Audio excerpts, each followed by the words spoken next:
శ్రీమాత్రే నమ. భగవద్బంధుడా నమస్సుమాంజలి. గురుదేవుల పాదపద్మాలకు త్రిసాష్ట నమస్కారాలు. ఈరోజు చెప్పబోయే విషయం ఏమిటంటే కనుక సీతారాముల స్వామి కళ్యాణ మహోత్సవం 27వ తారీఖు 3వ నెల 2026 శుక్రవారం. మన భారతదేశమంతటా కూడా కన్నుల పండుగగా జరిగేది శ్రీరామనవమి.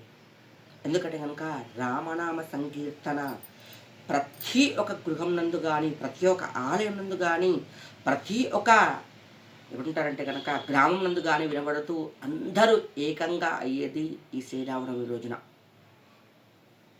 రామ జన్మభూమిలో మనం ఉద్భవించి ఉన్నాము.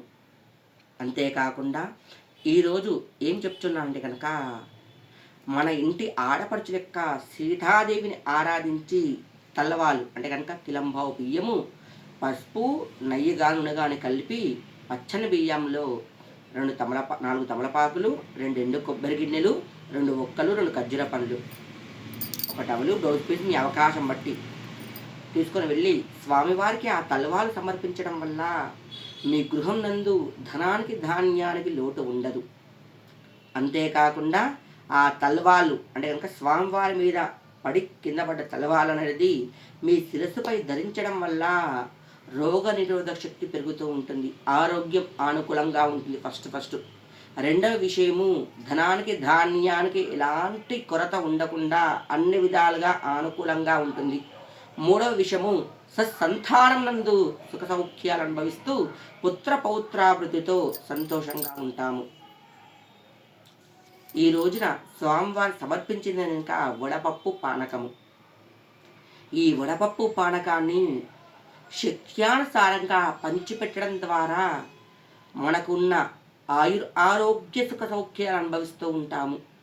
అంతేకాకుండా స్వామివారి ప్రసాదంగా భావించి తీసుకున్న వారికి కూడా తెలుసా ఎలాంటి రోగనిరోధ శక్తి కూడా ఉండదన్నమాట. అన్ని విధాలుగా అనుకూలంగా అవుతుంది, రోగనిరోధ శక్తి పెరుగుతూ ఉంటుందన్నమాట. కావున ప్రతి ఒక్కరు కూడా తెలుసా దేవాలయంకి వెళ్ళి ఆ సీతారామచంద్ర స్వామి దర్శించుకోగలని మన సావాచాకరణ ధ్యానిస్తూ ఉన్నాను. అంతేకాకుండా ప్రతి గృహం నందు కూడా తెలుసా రామనామ సంకీర్తన జరపాలి.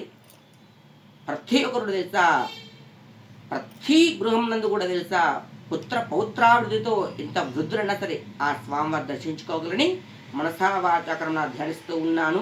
ఈ రోజున ఆంజనేయ స్వామికి అర్చించడం ద్వారా మీ గృహం నందు సుఖ సౌఖ్యాలు అనుభవిస్తూ ఉంటారు. శ్రీమాత్రే నమః. డిస్క్రిప్షన్లో ఇంకా వివరంగా పెడతాను.